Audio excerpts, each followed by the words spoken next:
de zi s-a născut un vis, o rază blândă, un paradis. Mama Valeria, tata Dan zâmbind, cu o păpușă în brațe, cerul strălucind. Prințesa Eva, lumină pe pământ, stele cad șoptind, cerul e cuvânt. Să crești mare, sănătoasă, norocoasă, fericită mereu. Deja ești frumoasă. Bunicii îți cântă, sufletul-i plin, un dar divin ce le schimbă destin.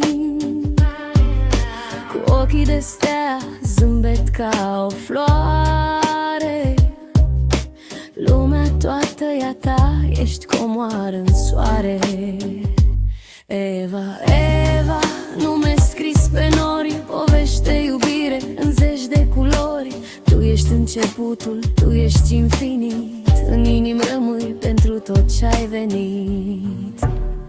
Prințesa Eva, lumină pe pământ, stele cad șoptind, cerul e cuvânt.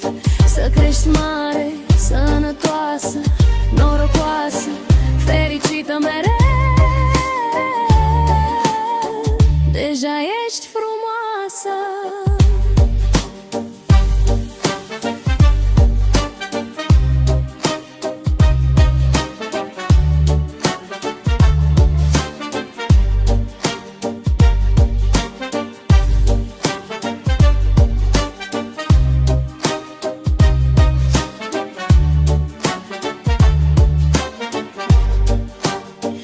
Prințesa Eva, poveste începută, în brațele vieții, mereu îmbrățișată.